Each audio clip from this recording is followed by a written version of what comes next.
அறநிலையத்துறை அமைச்சர்கள். மாண்புமிகு பேரவைத் தலைவர் அவர்களே, மாண்புமிகு தமிழ்நாடு முதல்வர் அவர்களே, அறநிலையத்துறையை பொறுத்தவரைக்கும் கோவில்களின் வருமானம் கோவில்களில் வரக்கூடிய பக்தர்களுக்காக செலவிடப்படும் என்பதை நம்முடைய ஆளுநர் உரையில் இடம்பெற்றிருந்ததுதான் அதனுடைய சாராம்சம்.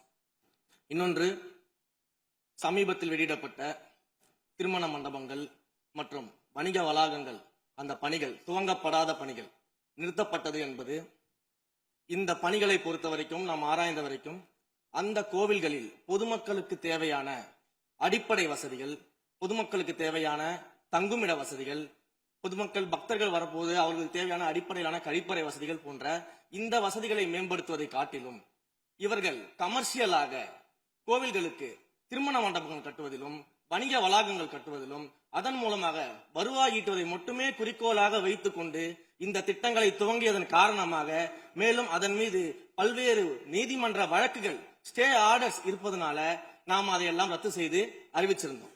இதற்கு ஒரே ஒரு உதாரணமாக, எந்த அளவிற்கு கோவில்களை கமர்ஷியலாக மாற்றுவதற்கு கடந்த ஆட்சி காலத்தில் முயற்சி செய்து கொண்டிருந்தார் என்பதற்காக ஒரே ஒரு சிறிய உதாரணத்தை மட்டும் சொல்லிடுறேன். அருள்மிகு குன்னூரில் இருக்கக்கூடிய அருள்மிகு விநாயகர் திருக்கோயில், ஏறத்தாழ அந்த கோயில்கள் இருந்து கோயில் நிதியை பயன்படுத்தி 10 கோடி ரூபாய் மதிப்பில ஒரு மல்டி லெவல் கார் பார்க்கிங் வசதியை அந்த கோயிலுக்கு ஏற்படுத்துவதற்கான திட்டத்தை இந்த அரசு அனுமதித்திருக்கிறது. இதற்கு முன்னால் இருந்தக்கூடிய அமைச்சர் அவர்கள் அதை அறிவித்திருக்கிறாங்க. அந்த கோயில்ல ஒட்டுமொத்தமாக மாதத்திற்கு வரக்கூடிய பக்தர்களின் எண்ணிக்கையே 500 தான் ஆவரேஜா. அதே போல அந்த கோவில்களுக்கு அடிப்படையில கழிப்பறை வசதி கூட கிடையாது. இது மட்டும் இல்ல, குன்னூர் மற்றும் உதகையை சுற்றி இருக்கக்கூடிய அனைத்து பகுதிகளிலும் இருக்கக்கூடிய 50 கோவில்கள்ல பேசிக்கா இருக்கக்கூடிய டாய்லெட் பெசிலிட்டிஸ் கூட அங்க இருக்கக்கூடிய கோயில்களுக்கு கிடையாது. அப்படிப்பட்ட இடங்கள்ல கோயில் நிதியை பயன்படுத்தி எதற்காக மல்டி லெவல் கார் பார்க்கிங் தேவைப்படுது?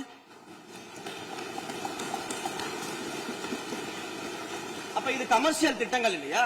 கோவில் நிதியை இப்படி கமர்ஷியலாக பயன்படுத்துவதற்கு எதிராக தான் நாம இந்த திட்டங்களை எல்லாமே தடுத்து, இந்த திட்டங்கள் தேவையில்லை, அதற்கு பதிலாக நம்முடைய அரசாணையிலே வெளியிட்டிருக்கிறோம். மிக தெளிவாக கடைசி வரியை படித்து பார்த்தால் எல்லாருக்கும் தெரியும்.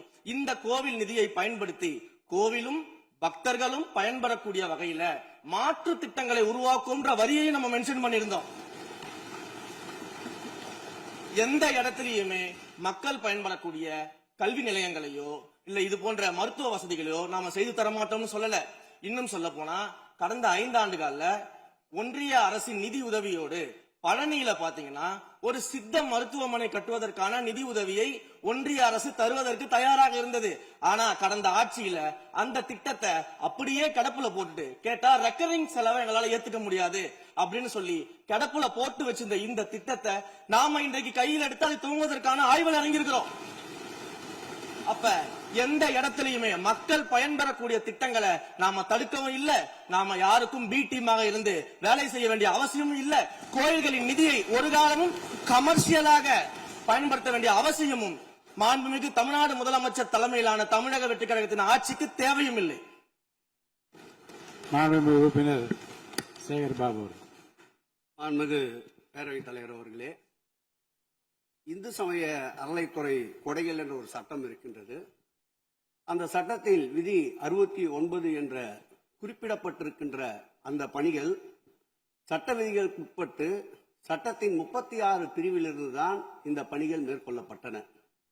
குறிப்பாக ஏதோ அமைச்சரே முடிவு செய்து திருமண மண்டபங்களையும் வணிக வளாகங்களையும் ஏற்படுத்துவதற்கு உத்தரவிட்டதாக மாண்புமிகு அமைச்சர் அவர்கள் அவைக்கு உண்மைக்கு புறம்பான தகவலை தந்து கொண்டிருக்கின்றார். ஒவ்வொரு திட்டங்களும் அன்றைய காலகட்டத்தில் இருந்த சட்டப்பேரவை உறுப்பினர்களுடைய பரிந்துரையின் அடிப்படையில், சட்டப்பேரவை உறுப்பினர்கள் கேட்டுக்கொண்டதற்கு அடிப்படையில் தான் அனைத்து திட்டங்களும் அந்த காலகட்டங்களில் கொண்டு வரப்பட்டது. அதோடு மட்டுமல்ல, உறுப்பினர் அவர்கள் குறிப்பிட்டு கூறினார், குன்னூரிலே மல்டி லெவல் கார் பார்க்கிங் கொண்டு வரப்பட்டது என்று. அங்கே இருக்கின்ற 56 கோயில்களையும் நான் குன்னூரிலே 5 நாட்கள் ஊட்டியிலே முகாமிட்டு அனைத்து கோயில்களுக்கும் நேரடியாக சென்று ஆய்வு செய்தோம்.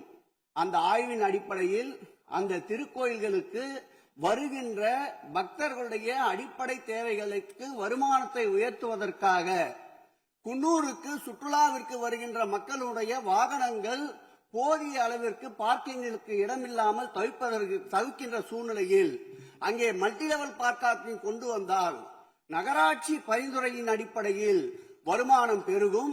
அந்த வருமானம் திருக்கோயில்களுடைய மேம்படுத்துகின்ற பணிகளுக்கு உதவும் என்பதற்காகத்தான் அந்த பணிகளை மேற்கொண்டோம் என்பதை மாண்புமிகு அமைச்சர் அவர்களுக்கு இப்போது யார்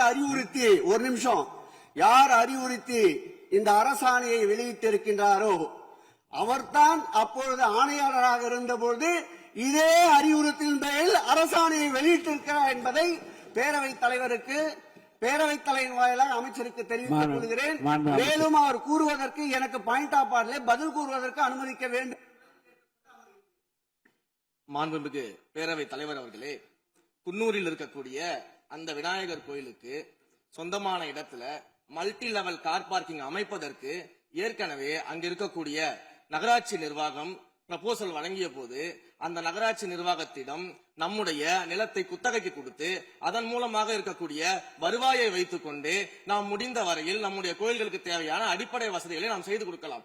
ஆனால் கோயில் நிதியவே 10 கோடி எடுத்து அங்கு மல்டி லெவல் கார் பார்க்கிங் வந்து எந்த விதமான பொதுமக்களும் பக்தர்களும் கேட்கல. பக்தர்களும் பொதுமக்களும் கேட்பதெல்லாம் கோயிலுக்கு உள்ளே சென்று மனநிறைவோடு தரிசனம் செய்துவிட்டு வெளியே வரும்பொழுது அவர்களுக்கு தேவையான அடிப்படை வசதிகளை தான் பக்தர்கள் கேட்டுக் கொண்டிருக்கிறார்கள். அதை செய்தாலே போதுமானது. மாண்புமிகு எதிர்க்கட்சி தலைவர் பேசுகிறீங்க. போதுங்க. நீங்க சொன்னீங்க விளக்கம் சொல்லி திருப்பி இதை நான் அனுமதிக்க முடியாது. மாண்புமிகு எதிர்க்கட்சி தலைவர் பேசுங்க. வேண்டாம், போதும். நிறைய நீங்க பதில் சொல்லிட்டீங்க. பாருங்க, மல்டி லெவல் கார் பார்க்கிங் தேவைன்னு அவர் இல்லைன்னு சொன்னாரு. ஏன் போட்டு நீங்க சொல்லிட்டீங்க. அதோட விவாதம் முடிந்தது. மாண்புமிகு எதிர்க்கட்சி தலைவர் பேசுங்க. நீங்க திரும்ப எதுக்கு பாயிண்ட பாடுற? இனிமே எதிர்க்கட்சி தலைவர் பேசி முடிக்கிற வரைக்கும் குறுக்கீடுகள் அவசியம் இருந்தால் அனுமதிப்பேன். அனுமதிக்க முடியாது. எதிர்க்கட்சி தலைவர் பேசலாம். ஒரு குற்றச்சாட்டு இல்ல, அவர் விளக்கம் தான் சொன்னார். என்ன குற்றச்சாட்டு சொன்னாரு? அவர் விளக்கம் சொல்லிட்டாரு. மாண்பு எதிர்க்கட்சி தலைவர் நீங்க பேசலாம். இனி மாண்பு எதிர்க்கட்சி தலைவர் பேசி முடிக்கிற வரைக்கும் எந்த குறுக்கீடுகளுக்கும் நான் அனுமதிக்க முடியாது. அவசியம் ஏற்பட்டால் விதிகள் உட்பட்டு அனுமதிக்க வேண்டிய உரிமை எனக்கு இருக்கிறது. இப்போது மாண்பு எதிர்க்கட்சி தலைவர் பேசலாம். சொல்லிட்டீங்க. நீங்க பதில் பாருங்க. அவர் சொன்ன உடனே நீங்க பதில் சொல்லிவிட்டீர்கள்.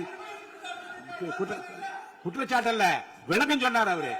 10 கோடி ரூபாய்க்கு இந்த இடத்துல 10 கோடி ரூபாய்க்கு கோயில் பணத்தை எடுத்து ஏன் பயன்படுத்தினீங்க? அது வேற எதுக்கு பக்தர்களுக்கு பயன்படுத்தி விளக்கம் சொன்னார். அவ்வளவுதான். குற்றச்சாட்டு எப்படி வராது? உங்க மேல குற்றச்சாட்டு வைக்கலையே. தவறா பயன்படுத்தினீங்க, அதுல தவறு நடந்து அவர் சொல்லலையே. அதை குற்றச்சாட்டாக எடுத்துக்கொள்ள முடியாது, விளக்கமாகத்தான் எடுத்துக்கொள்ள முடியும்.